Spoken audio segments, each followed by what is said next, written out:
ಪ್ರತಿದಿನ ತರ ಬೆಳಗ್ಗೆ ತಕ್ಷಣ ಇವತ್ತು ವ್ಲಾಗ್ ಸ್ಟಾರ್ಟ್ ಮಾಡಿದೆ. ನಾರ್ಮಲ್ ಆಗಿ ವಿಡಿಯೋ ಕ್ಯಾಪ್ಚರ್ ಮಾಡ್ಬೇಕಿದ್ರೆ ಈ ತರದ ಒಂದು ವಿಡಿಯೋ ನನ್ನ ಫೋನ್ ಅಲ್ಲಿ ಕ್ಯಾಪ್ಚರ್ ಆಗುತ್ತೆ ಅಂತ ನಾನು ಕನ್ಸಲ್ಲೂ ಅನ್ಕೊಂಡಿರ್ಲಿಲ್ಲ. ನಿಮಗೆ ಕಾಣಿಸ್ತಿರ್ಬೋದು ರೋಡ್ ಮೇಲೆ ಒಂದ್ ಹಸು ನಡ್ಕೊಂಡು ಹೋಗ್ತಿದೆ. ವಿತಿನ್ ಸೆಕೆಂಡ್ಸ್ ಅಲ್ಲಿ ಒಂದ್ ಕಾರ್ ಅದಕ್ಕೆ ಯಾವ ಫೋರ್ಸ್ ಅಲ್ಲಿ ಬಂದ್ ಗುದ್ದುದ ಅಂದ್ರೆ ಗುದ್ದಿದ ಫೋರ್ಸ್ ಗೆ ಅದು 2-3 ರೌಂಡ್ ಪಲ್ಟಿ ಹೊಡೆದು ಅಷ್ಟು ದೂರ ಹೋಗಿ ಬೀಳ್ತು. ನನ್ ಕಣ್ಣೆದುರುಗಡೆನೆ ಇದನ್ನ ನೋಡಿ ನನಗೆ ಕೈ ಕಾಲೆಲ್ಲ ನಡಗಕ್ಕೆ ಹಿಡ್ಕೋ. ಸರಿ ಅಂತ ತಕ್ಷಣ ನೀರ್ ತಗೊಂಡೋಗಿ ಕುಡಿಯಕ್ ಕೊಟ್ಟೆ. ಎಷ್ಟೇ ನೀರ್ ಕುಡ್ಸಕ್ ಟ್ರೈ ಮಾಡಿದ್ರು ಹಸು ನೀರ್ ಕುಡಿಲಿಲ್ಲ. ಕೊನೆಗೆ ಅದ್ರ ಬೆನ್ ಮೇಲೆ ನೀರ್ ಹಾಕಿ ಅದನ್ನ ರೋಡ್ ಸೈಡ್ ಕರ್ಕೊಂಡ್ ಬಂದೆ. ಗುದ್ದಿದ ಅಲ್ಕಡ್ ಲೋಫರ್ ಹಸುಗೇನಾಯ್ತು ಅಂತ ಒಂದ್ಸತಿನೂ ಬಂದ್ ನೋಡ್ಲಿಲ್ಲ. ಅವ್ನ್ ಕಾರ್ಗಾಗಿ ಡ್ಯಾಮೇಜ್ ನ ನೋಡ್ಕೊಂಡು ಅಲ್ಲಿಂದ ಹೊರಟೋದ. ಅದ್ ಹೆಂಗೊಬ್ಬ ಮನುಷ್ಯ ಇಷ್ಟೊಂದು ಕ್ರೂರಿ ಆಗಕ್ ಸಾಧ್ಯ ಅಂತ ಅನಿಸ್ತು. ಹಸು ಏನ್ ಸಣ್ಣ ಪ್ರಾಣಿ ಅಲ್ಲ, ಸಡನ್ ಆಗಿ ಬಂತು ಗುದ್ಬಿಟ್ಟೆ ಅಂತ ಅನ್ನಕ್ಕೆ. ಅವ್ನ್ ನಿಜವಾಗ್ಲೂ ರೋಡ್ ನೋಡ್ಕೊಂಡೆ ಓಡಿಸ್ತಿದ್ರೆ ಹಸು ಬರ್ತಿರೋದ್ ನೋಡಿ ಸ್ಲೋ ಮಾಡ್ತಿದ್ದ. ಅಂತ ಬೇವರ್ಸಿಗಳಿಗೆಲ್ಲ ವೆಹಿಕಲ್ ಸಿಕ್ಬಿಟ್ಟು ಮಾಡಬಾರ್ದು ಅವಾಂತರ ಮಾಡಕ್ ಬರ್ತವೆ ರೋಡ್ ಮೇಲೆ. ದೇವ್ರ ದಯೆಯಿಂದ ಹಸು ಪ್ರಾಣಕ್ಕೇನೋ ಅಪಾಯ ಆಗ್ಲಿಲ್ಲ. ಬಟ್ ಒಳಗಡೆಯಿಂದ ಎಲ್ಲೆಲ್ಲ ಏಟ್ ಬಿದ್ದಿದೆ ಅಂತ ಗೊತ್ತಿಲ್ಲ. ದಯವಿಟ್ಟು ಗಾಡಿ ಓಡಿಸೋರು ಸ್ವಲ್ಪ ಎಚ್ಚರಿಕೆಯಿಂದ ಓಡಿಸಿ ಅಂತ ಕೇಳ್ಕೊತೀನಿ. ಅದಾದ್ಮೇಲೆ ಬಾಗ್ಲು ಕಸ ಎಲ್ಲ ಗುಡಿಸಿ ನೀರ್ ಹಾಕಿ ನನ್ಗೆ ಆಶ್ಚರ್ಯ ಆಯ್ತು, ಮನಿ ಪ್ಲಾಂಟ್ ತುಳಸಿ ಕಟ್ಟೆ ಒಳಗೆ ಬೆಳಿತಾ ಇತ್ತು. ಇವತ್ ಮೆಹಂದಿ ಹಚ್ಕೊಳ್ಳೋದಂತ ನೆನ್ನೆನೆ ನೆನ್ಸಿಟ್ಟಿದ್ದೆ. ಮೆಹಂದಿ ಹಚ್ಕೊಂಡು ದೇವ್ರ ಪೂಜೆಗೆ ಅಂತ ಹೂಕಿತ್ತಿಟ್ಟೆ. ಅದಾದ್ಮೇಲೆ ಈ ಗಿಡನ ಚಿಕ್ಕ ಪಾಟ್ ಇಂದ ದೊಡ್ಡ ಪಾಟ್ ಹಾಕ್ಬೇಕಿತ್ತು, ಆಗ್ತದೆ. ಅಷ್ಟರಲ್ಲಿ ನಮ್ಮ ಮಮ್ಮಿ ಇವತ್ತು ವಾರ ಅಂತ ಪೂಜೆನೆಲ್ಲ ಮಾಡಿ ಮುಗಿಸಿದ್ರು. ನಾನು ಈ ಕಡೆ ನಾನೇನೋ ಮೆಹಂದಿ ಅಪ್ಲೈ ಮಾಡ್ಕೊಂಡಿದ್ದೀನಿ. ಬ್ರೂನೋ ಚಾರ್ಲಿಗೂ ಏನಾದ್ರು ಅಪ್ಲೈ ಮಾಡ್ಬೇಕಲ್ಲ ಅಂತ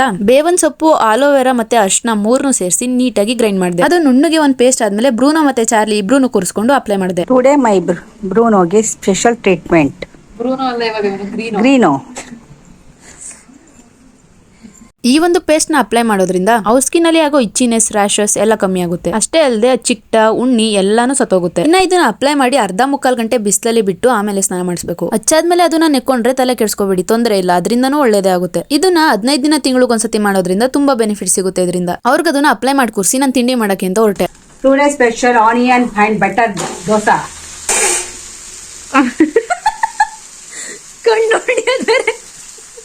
ಅಷ್ಟೊತ್ತಿಂದ ಬಿಸಿಲಲ್ಲಿ ಇದ್ದು ಪಾಪ ಕಷ್ಟಪಟ್ಟಿದೀನಿ ಅಂತ ಈರುಳ್ಳಿ, ಕ್ಯಾರೆಟ್, ಸಾಂಬಾರ್ ಸೊಪ್ಪು, ಮೆಣಸಿನಕಾಯಿ ಮತ್ತೆ ಬೆಣ್ಣೆ ಹಾಕಿ ಒಂದ್ ಮಸ್ತಾಗಿ ದೋಸೆ ಮಾಡ್ಕೊಟ್ರು. ಸರಿಯಾಗಿ ಬ್ಯಾಟಿಂಗ್ ಮಾಡಿದೆ. ಅದಾದ್ಮೇಲೆ ಪುಣ್ಯಕ್ಕೆ ಇವತ್ತು ಮಧ್ಯಾಹ್ನನೇ ನಲ್ಲಿ ನೀರ್ ಬಿಟ್ರು. ಸೊ ಬ್ರೂನೋ ಚಾರ್ಲಿಗೆ ಇಬ್ರಿಗೂ ಸ್ನಾನ ಮಾಡಿಸಿ ನಾನು ಫ್ರೆಶ್ ಅಪ್ ಆಗ್ಬಿಟ್ಟು ಬಂದೆ. ಇವತ್ತು ದೇವ್ರ ಹತ್ರ ನನ್ನ ಫಸ್ಟ್ ಅಪ್ಲಿಕೇಶನ್ ಆ ಹಸುಗೆ ಏನೂ ಆಗಿರಬಾರ್ದು ಅಂತ. ಇನ್ನ ಸಂಜೆ ಆಗ್ತಿದಂಗೆ ಬ್ರೂನೋಗೆ ನೀಟಾಗಿ ಕೂದಲನ್ನೆಲ್ಲ ಬಾಚಿದೆ. ಆ ಹಸು ಬೆಳಿಗ್ಗೆ ಎಲ್ಲೋಗಿ ನಿಂತ್ಕೊತ್ತು ಸಂಜೆವರೆಗೂ ಅಲ್ಲೇ ನಿಂತ್ಕೊಂಡು ಕೂತ್ಕೊಂಡಿತ್ತು. ನಾನು ಮಧ್ಯ ಹೋಗಿ ನೋಡ್ಕೊಂಡು ಬರ್ತಾ ಇದ್ದೆ. ಸಂಜೆ ಆದ್ಮೇಲೆ ಯಾವಾಗ ಕತ್ಲಾಯ್ತೋ ಅವಾಗೆಲ್ಲೋ ಹೊರಟೋಯ್ತು. ಆ ಹಸುಗೆ ಏನು ಆಗಿರ್ಬಾರ್ದು, ಏನು ಆಗದೆ ಇರ್ಲಿ ಅಂತ ನೀವು ಆ ದೇವ್ರ ಹತ್ರ ಕೇಳ್ಕೊಳ್ಳಿ ಅಂತ ಹೇಳ್ತಾ ಥ್ಯಾಂಕ್ಸ್ ಫಾರ್ ವಾಚಿಂಗ್. ಬಾಯ್.